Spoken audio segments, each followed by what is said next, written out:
What's going on, guys? Alec here from Oz Fury Gaming. Today we're here to look at the Gladius Valiant to sort of look over what this ship is, why it's a special edition, and being the April free fly ship of the month, I thought I'd better do it.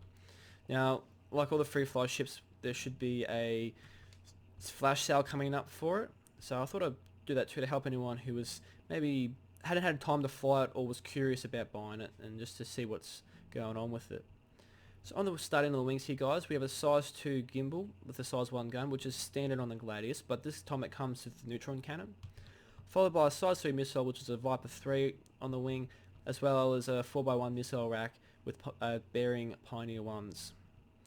On the front here, we still have that Scorpion Class 2 turret mount, followed by a Badger repeater this time instead of the standard ballistic Gatling gun.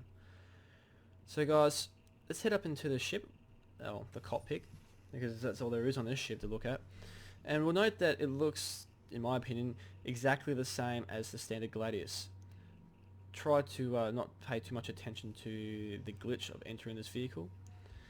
But as we'll note here, it's a really nice compact cockpit with plenty of vision, and it has this nice little bit of wire work going on too. So starting from the bottom left hand side, guys, we have our guns available, which will be displaying all guns on the ship, followed by our ship's shield and hull integrity with the radar in the middle, followed by the target display, so to do with the name of the target, how much damage that targets had, how the shields are, and all that sort of information, followed by the target's name and range in the bottom right hand corner. Looking up in the middle here, guys, we'll note that this has a unique HUD display. We can see that from the standard sort of RSI, we've come across a really nice fleshed out and, in my opinion, really stylish sort of display. We have our speed in the top here with this biggest circle 0 you can get, whatever you want to call it. I call it 0. Some people say the circle because there's donuts as well. That's another one. We have our speed selection to the left hand side here where it says pre, followed by our landing gear and the thrust on the right hand side. Now on these bars here, guys, to the left and right directly of that 0, we have our speed or our thrust percentage from 0 to 100, followed by our fuel from 0 to full, obviously, which is 100 as well. Now on the bottom here, we have all our other selections, so our G-Safe, which is G4 safe, the COM tab, coupled and decoupled selection, and ESP. So guys, that's enough theory craft and enough looking at it in the hangar.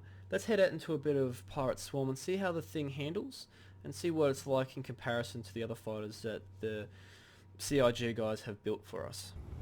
Alright guys, so here we are in Pirate Swarm on Dying Star. So as we can see here, we have an Aurora straight up, which will be followed by the Gladius, a 350R and a Sabre. I'm going to be keeping it pretty short because, as we can see here, we know what the Gladius is going to be like, and all we're really looking at here is the guns and missiles.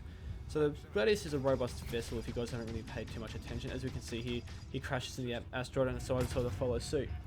I want to point out that the Gladius has great visibility, like I said before, but it comes at a great price where you can be shot through the cockpit, like a lot of other ships, but I found the Gladius can be susceptible to that.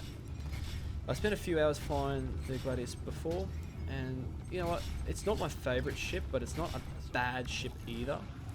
Here we come with those Viper 3 missiles, and kaboom, there he goes. Alright, next thing up on the list here is this 350R. Now, the 350R is a direct contender for the same tier of ship as the Gladius. I had a discussion with one of my subscribers about the 350R, and he owns one, and we sort of agreed that it's all down to the pilot. The ships in themselves are very capable fighters.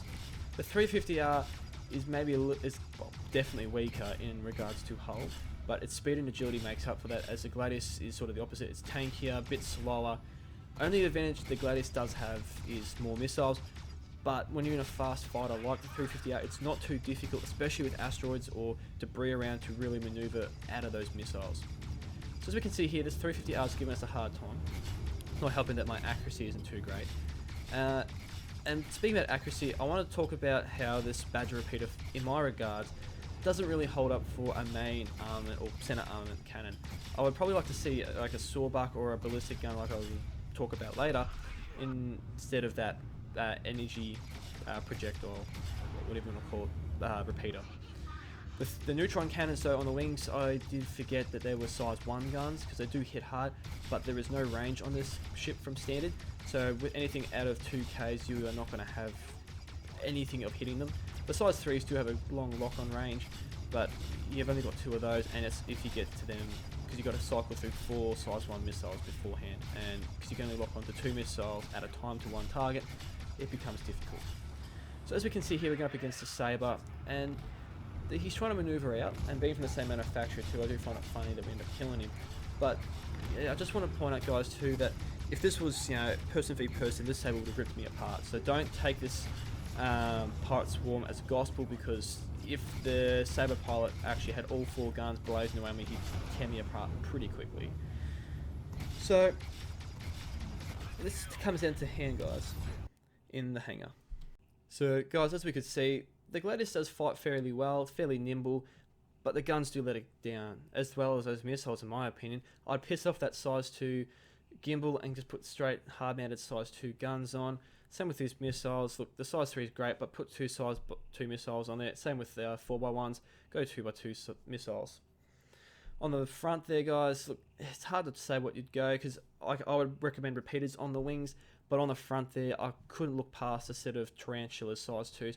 That way you've got a heavy-hitting sniping sort of a gun right in front of you as you are trying to chase down people, or even from range. The Tarantulas do have good range. So with this being said, let's talk about pricing. So the normal Gladius is at $90 US.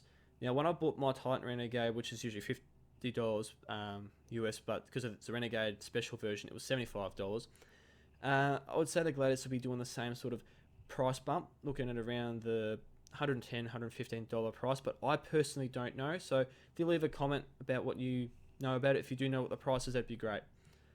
So this ship has been the April ship for subscribers. May is going to be the Drake Buccaneer, so I hope you guys will be enjoying that one too. And I hope you guys enjoyed this video and got something out of it. Leave a like and a comment if you want to, you know, enjoy the video and have a chat about the ship and chat to me about it. And also to leave a subscribe if you want to see more, guys. I try and put up a fair few videos about Star Citizen and just try to keep everyone informed. And also to just check out the other videos I've got laying around. I've got some older stuff, but I've got a fair bit of new stuff too. So I hope to catch you guys in the verse, and yeah, toodaloo.